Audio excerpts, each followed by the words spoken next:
So I am in Palestine, Anderson County, Texas. A lot of you that follow me know I used to be a police officer here. Here I am at the courthouse. There we are, Anderson County Courthouse, right behind me. Not allowed to talk about the case while I'm here. This video is being made on Wednesday of the trial, so I can't post it till later, but I've been ordered not to say anything, not to make any social media posts. But Mike Davis has held me here all week. The only witness, by the way, said I'm not allowed to leave. And my primary testimony was over on Monday, but he said I'm not allowed to leave. So I've been sitting here. This is my third day. And I believe that is some unethical conduct. Retaliation because Mike Davis didn't like the fact that I exposed him for some things. There's a truck over there. That black one right there, actually. But anyway, we'll talk more about it after the trial when I'm able to talk. Let's get this over with, Mike. This is totally off topic. I'll just turn the corner here, but so it was a case that I was detective on in 2019. It was a horrible. Hold up. Yo, can you talk about it? Yeah, I can talk about it. You ain't got no gag order? No. Case is over. All right, for all the listeners out there, we need it on record Yeah. that if they come after old J-Car on some gag order bullshit, put him in jail, this was wrong. But Well, go ahead. So I had a gag order during the trial. So this trial has been set and reset 3, 4, 5 different times since 2019. And this is when I worked at Palestine PD. So finally it gets reset. And then I get word that the Palestine Anderson County District Attorney's Office recused themselves from the case. Do some digging into why, and come to find out they did it because of me. And, you know, because anybody that knows me knows that I worked in Palestine, Anderson County, and there were some major issues there. I talked about the DA's office and some things that they did wrong with trying to put somebody in jail that shouldn't have went to jail. And then, you know, there was a lot of ties, again, political ties, with the police chief and a lot of other just people around town. It was a big ordeal. And I talked about all this openly, exposed some of the things because it was wrong. People were living for themselves and for their friends, serving themselves, serving their friends, not serving the people. Anyway, so that's why the DA's office recused himself from that case. I'm thinking, well, that's strange, right? Because how many times has the Anderson County District Attorney's Office chased me down since I left there in 2021 to subpoena me for other court cases? I've been to Palestine since I left there in 2021 on other court cases, but they recused themselves of this one 5 years later. I'm like, I don't get it.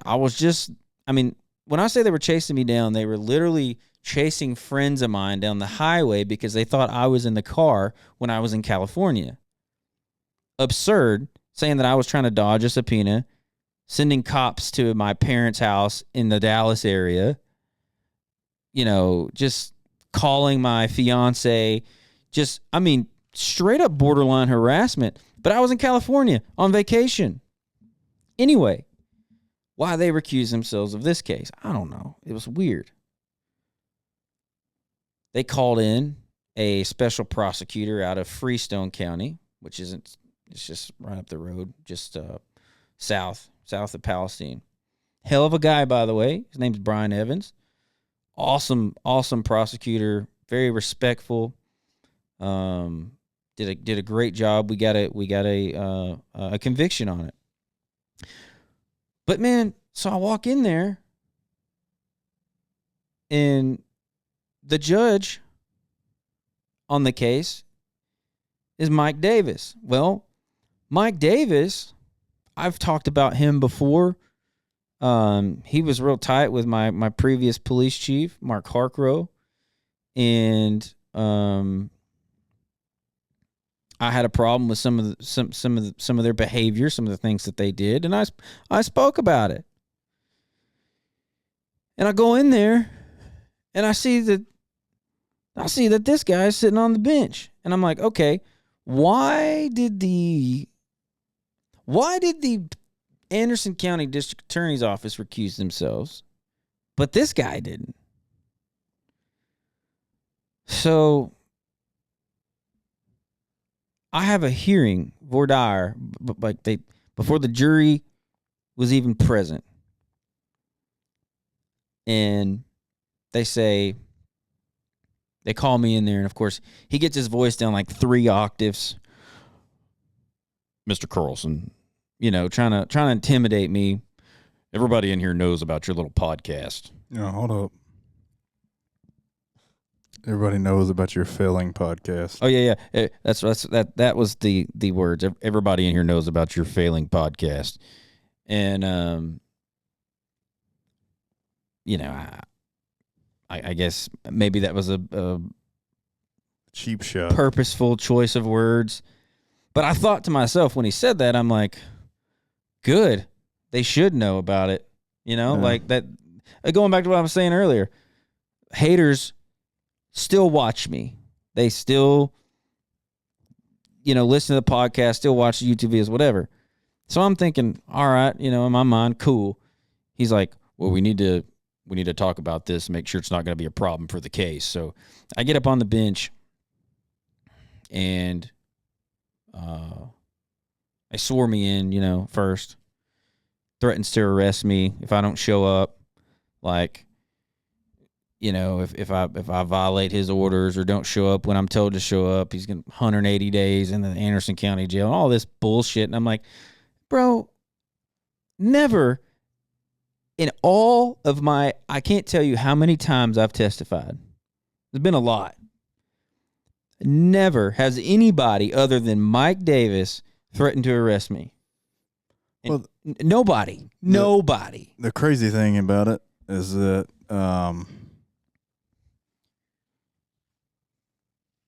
that's what we were worried about. Putting a gag order on you, not about putting some man in prison who is yeah.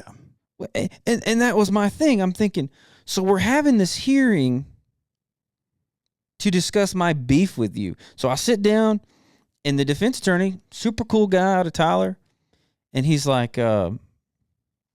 he asked me all these questions about, if I was employed with Palestine PD, how I left from there, if I left, on good terms. And I'm like, well, man, I mean, I left, I put in my 2 weeks notice. I said, we're not good terms now, but, I left on, I wouldn't say good terms, but officially good terms. He asked, he said, and I'm paraphrasing, it's all on record, but he asked me, he acknowledged the fact that I had some issues with the presiding judge, and I said, yes. And he said, well, is this going to be is it going to cause any issues for my client in your testimony here? And I said, no, this case was in 2019. All this other stuff didn't come out till like 2021, 2022. So I said, it's fine. Like, he signed my warrants. None of this has anything to do. None of my issues with this judge has anything to do with this case. So they just wanted to make sure that there wasn't going to be any kind of problems. But the whole time I'm thinking, why are we having this hearing? If he would have just recused himself, we wouldn't even have to do this, right? So I get done. I come down off the bench. He's like, Mr. Carlson, just to let you know, you have to report here every day at 8 a.m. for the duration of the trial. Not the duration of your testimony. Right. So I'm like, every fucking day. Every day. So I get up there on Monday. I give my testimony. That's my primary testimony. It's done. The attorney, he's like, I'm done with you. I don't need you, but it appears that the judge has ordered you to be here every day. And I was like, yeah, it appears so. Mind you, I'm the only witness that he did this to. The only one. Literally. Nobody else was ordered to be there all through the duration of the trial. So I said, can you go clarify this? This was after the trial. I think the judge maybe have already left the bench and was in his office. He said, yeah, man, I'll do you that favor. Like I said, super cool guy. He came in, he said, no, he says, you got to be here every day. That also has never happened to me. Now, I have had it where people say, you are still under the rule. We're done with your testimony. The rule's been invoked. That still is in place. You have to be available by phone if we, for whatever reason, need you again. But you're free to leave. We'll call you if we need you. I've had that happen almost every time I've had more than a day of trial. So I'm like, okay. So I'll show up the next day and sit there all freaking day, man. Now, the attorney did come in and say, hey, dude, he's like, since you're here, I'm going to call you back in. I want to clarify something you talked about yesterday. He said, you're already here. We might as well do it. So, okay, cool. So I did do that. But the fact wasn't my testimony. I got a confession out of the guy. I'm going to be real honest. He's just not a good person. He needed to go to prison. He did some horrible things, and I'm not going to talk about those things. But if I say somebody needs to go to prison, knowing people that know me, trust me, the guy needed to go to prison. He did get a conviction of 50 years, but it was like my testimony wasn't even the strongest. I mean, you had the sexual assault nurse that had to testify.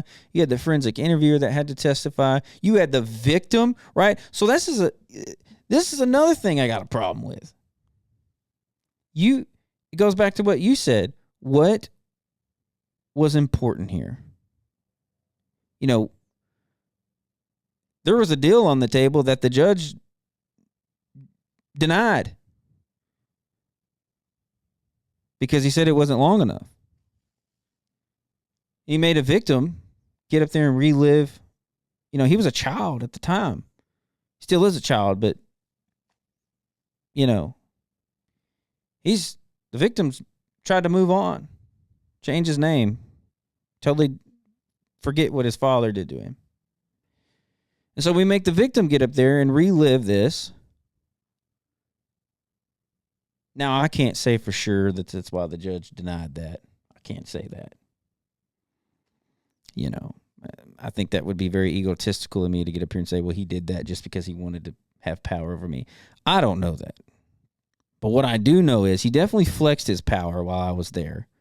I think it was pretty unethical. Told me, he said, you're prohibited from posting on social media about this case during the duration of this trial. And I'm sitting here thinking, but what am I going to post on social media about this trial anyway? Yeah, it's not like you're trying to ruin it. That the details of this were so vile and gruesome. Number one, I wouldn't post about it for multiple reasons. Why would I? I'm like, okay. He knows that he has no power over me outside of that courtroom. And he had me for that little bit of time. And he wanted to make sure that I knew he was in charge and he had authority over me for 3 days. And,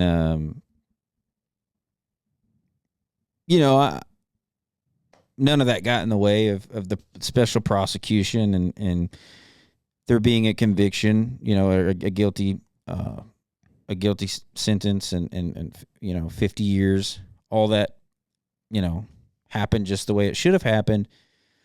But that is a prime example of why are we, why was that even happening? What was the goal here? Was the goal really justice? I don't know. It didn't seem that way. It seemed like, and I wasn't the only witness there. I don't want to name names, but I wasn't the only witness there that this particular judge had beef with. There was another one. Of course, we were banned from speaking to each other during the trial. Now he didn't make her stay for 3 days. I was the only one. But it's just, it's just crazy to me that that's what we're doing in our legal system, that instead of focusing on what we should be focusing, and that's probably just one of many that happen across this country. That's just, I find it's just disgusting. It happens all the time. Turn on national television. You'll see it happening every day. It's absolutely disgusting. And the thing is, like, I wasn't even mad, right? Like, I could have got on social media and blasted this judge and said all kinds of crap, but I didn't. I made a social media post afterwards, and I said, I saw some people that I used to work with that I really enjoyed working with. We got a conviction. The special prosecutor did a hell of a job, and I made a post about that. But I'm like, man, like, it was like he wanted me to react. No secret recordings. Make sure, and I guess he said that because he knows I record shit. Here's the deal: if you're worried about me recording something, you're probably doing something shady, because you're not getting recorded if you're not shady. But like, I was going to take my phone in the trial and record something that's going to be on public record. Yeah, man, it's just absurd. It was absurd. So I dealt with that this last week, and like I said, ended up having a good outcome, but just the process of it, man. Like, I feel like I feel like that deal should have been taken. That victim shouldn't have had to testify. We shouldn't have had to get up there and outside the presence of the jury and have a whole ass hearing about my beef with this judge, when he could have just recused himself, just like the DA's office did. That way there wouldn't be any problem.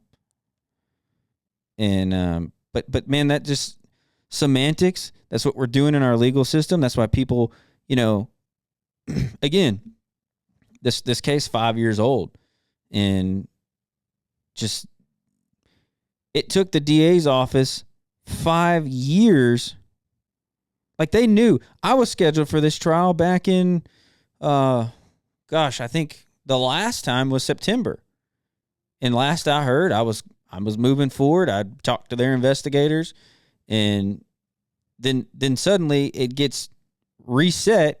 Then they recuse themselves 5 years. Like, it's taken you've known we had beef for 2.5, almost 3 years, and you're just now recusing yourself.